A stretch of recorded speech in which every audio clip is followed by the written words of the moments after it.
berempat, malam hari ini berlima sama saya. Langsung saja kita mulai. Kakak Irma, mulai dari Anda dulu ya. Kalau kita bicara kebutuhan, sebetulnya anggota DPR butuh tidak sih untuk mendapatkan uang pensiun seumur hidup? Sebenarnya seperti Bang Nurdin bilang tadi, sebenarnya bicara soal uang pensiun anggota DPR ini bukan kontroversi ya. Karena sebenarnya uang pensiun itu ada di nomenklatur. Jadi bukan barang baru yang diadakan gitu ya. Memang sudah ada gitu. Tapi memang kemarin Pak Dasko kan mengatakan bahwa akan ada evaluasi.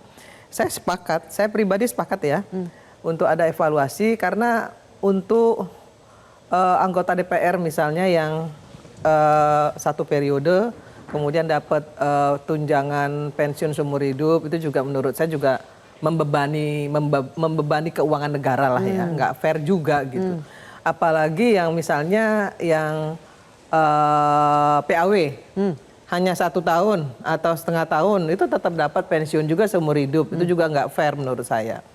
Jadi memang harus ada evaluasi. Saran saya sih proporsional aja.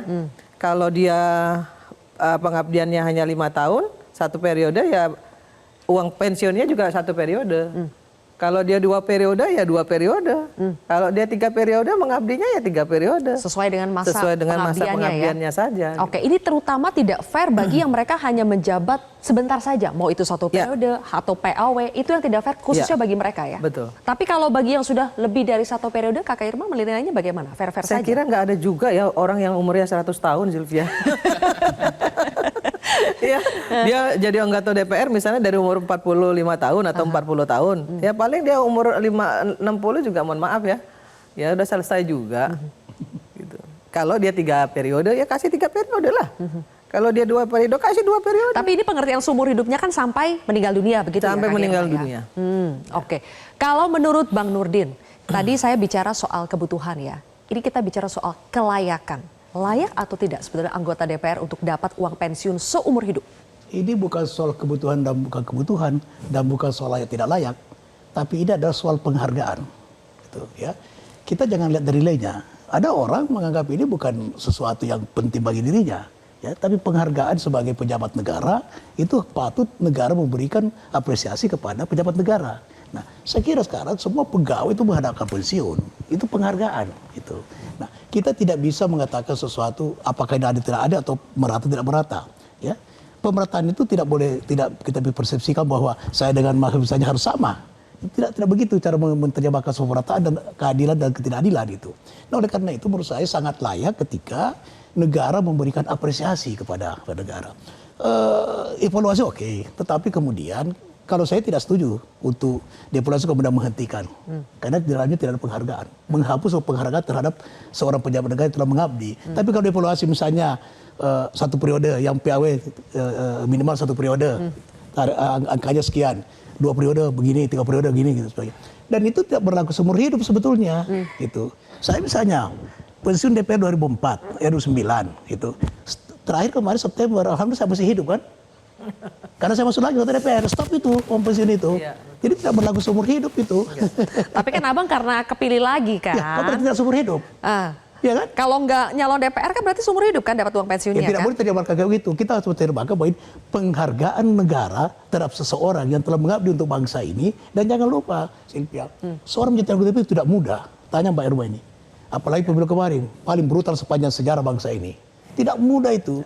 Kalau dikatakan layak, kemudian kebutuhan jauh tidak sebanding dengan perjuangan seorang anggota untuk menjadi pejabat negara. Secara kebutuhan nominalnya mungkin jauh sekali ya dengan apa yang sudah dikeluarkan untuk menjadi anggota DPR. Contoh misalnya, bukan sombong, bukan angku ya. Sebagai sebuah fakta, saya sejak pensiun nggak pernah saya terima. Simpan aja situ. Berarti bukan soal butuh dan kebutuhan kan? Sampai sekarang masih ada di terima sih terima tapi belum kepake gitu maksudnya ya Bang? Ya, saya tidak pernah cek juga. 2 tahun, 3 tahun yang lalu saya cek. Gitu.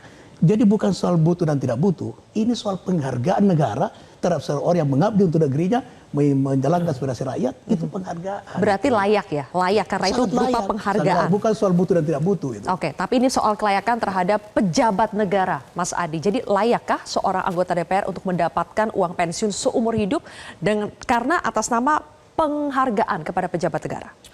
Ya, saya sebenarnya kalau mau jujur antara layak dan tidak layak. Dan kalau kita bicara tentang nominal, bagi anggota dewan 2 juta, 3 juta sebulan, bagi saya nggak penting-penting amat. Anggota dewan ini kan kesannya adalah mereka yang sudah mapan secara ekonomi, mereka juga sudah mantap kehidupannya dan sudah tak lagi berpikir tentang uang. Jadi ketimbang misalnya ini semacam pemberian penghargaan cuma-cuma sebenarnya. Ketimbang tidak dipakai seperti yang Bang Nurdin sampaikan tadi, mending dialokasikan untuk yang lain. Nah, saya lebih kepada kalaupun tuh ada penghargaan yang diberikan oleh negara, ya semacam pesangon ya, semacam ucapan terima kasih sebagai pejabat negara yang telah berbuat banyak ya, bikin regulasi tentang bagaimana misalnya memberikan kontrol terhadap pemerintah, itu penting dalam konteks itu. Itu pertama. Nah, yang kedua, kenapa pesangon untuk anggota dewan ini dianggap agak sedikit ramai? Karena memang selama ini persepsi soal anggota dewan itu buruk secara umum. Jadi bagaimana tingkat kepuasan publik, persepsi publik terhadap kedewanan atau anggota dewan pada hari ini kan tidak kondusif dan tidak baik.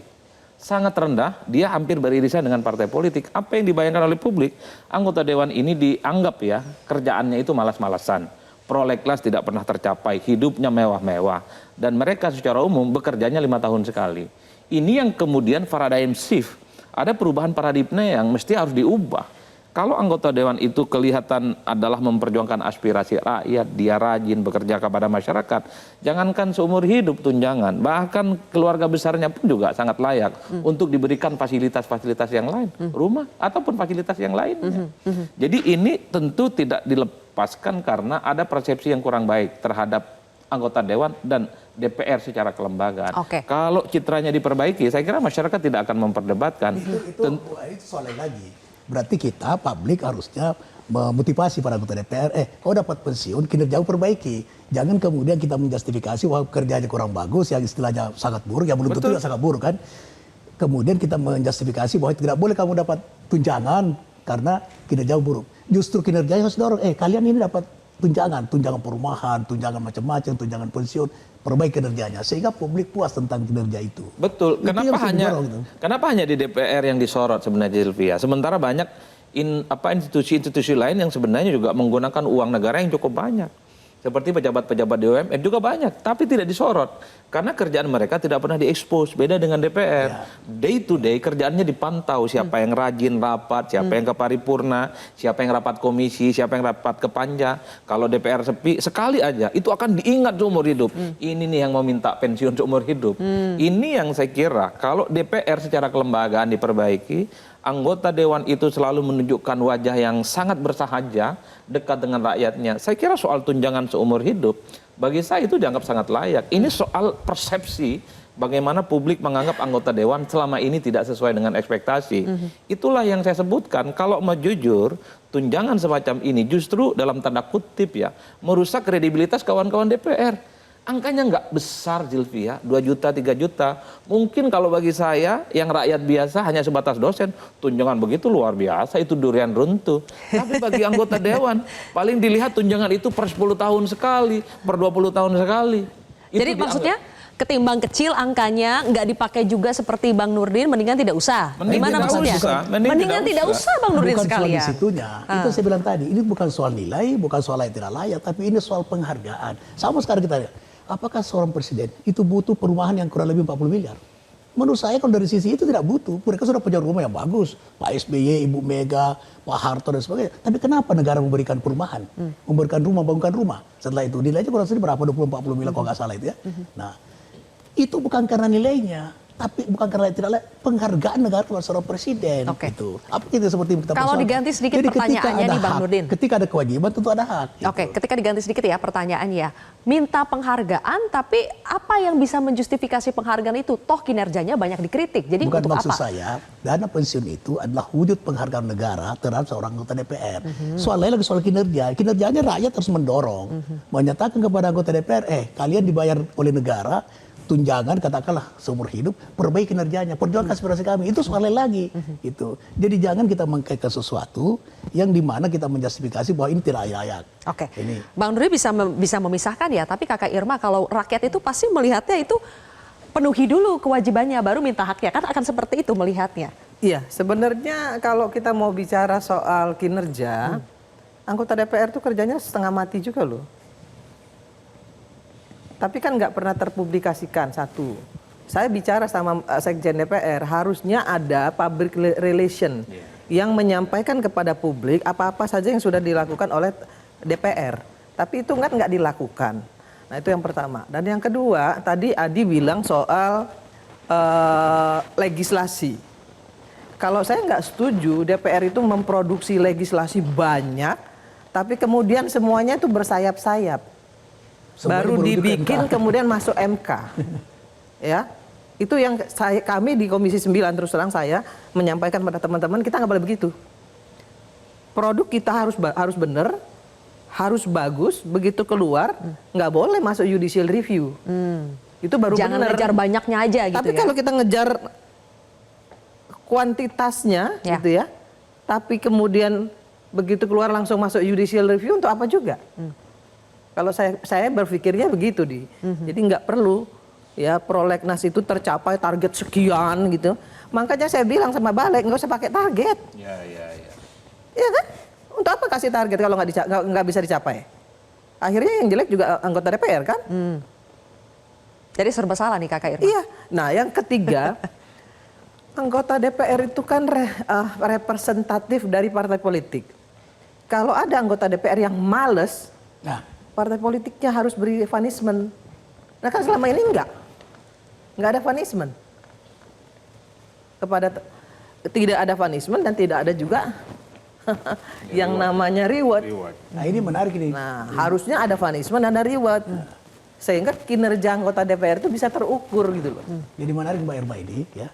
Saya kira itu Sylvia. Ya. Tadi juga dengan Bung Adi bahwa kalau kinerjanya kurang bagus, misalnya dia sidang komisi DRDP paripurna hanya datang wakilnya atau TA-nya absen atau sedang absen sudah pergi. Ini mesti ada talent scouting. Nah, sehingga jangan kita menjustifikasi semua anggota DPR itu malas, semua anggota DPR itu tidak bekerja dengan baik. Saya kira persyaratannya perlu diperketat. Bahwa orang mendapatkan dana pensiun ada catatan, ada aturannya, ada persyaratannya. Tapi gini Bang, kehadiran di paripurna pun Bang ya, nggak semuanya itu bolos Bang. Ada juga misalnya nih, kita sedang kunjungan kerja, itu kan kita memang nggak boleh masuk di paripurna, gitu loh. Nah bukan itu contoh saja. Itu misalnya. Ada juga Sylvia yang seperti itu. Jadi maksudnya kriteria untuk mendapatkan uang pensiun itu diperketat saja begitu? Ya diperketat. Harus diperketat. Oke. Mas Hanafi, saya tanya dulu ke Anda, sebetulnya masalahnya di mana sih ketika publik ada yang mempermasalahkan anggota DPR itu mendapatkan uang pensiun seumur hidup, bahkan Bang Dasko sampai bilang bahwa DPR memang mendapatkan banyak masukan dan kritik soal uang pensiun ini dan akan mengkajinya. Jadi sebetulnya masalah utamanya di mana sampai ini dipersoalkan? Jadi gini, DPR itu kan kerjanya 5 tahun.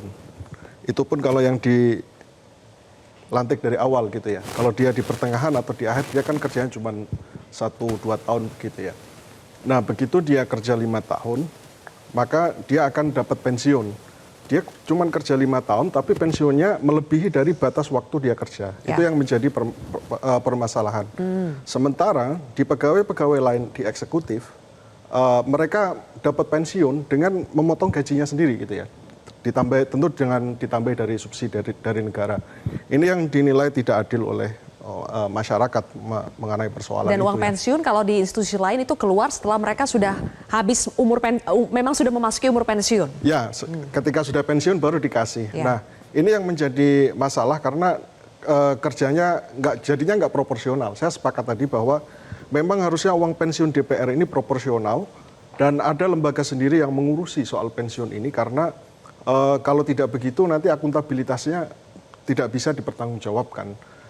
Kerja 5 tahun nanti bisa diperhitungkan misalnya apakah 5 tahun ditambah 1 tahun atau 2 tahun dan lain sebagainya. Itu perlu ada kriteria tersendiri. Nah apakah pensiunan ini penting, layak atau tidak layak? Sebagai orang yang bekerja pada lembaga negara, lembaga tinggi negara, ada presiden, ada eksekutif, kemudian ada legislatif, ada yudikatif. Saya kira kalau negara ini menghargai mereka dalam posisi mengurusi lembaga-lembaga itu, saya kira itu sebagai bentuk penghargaan gitu.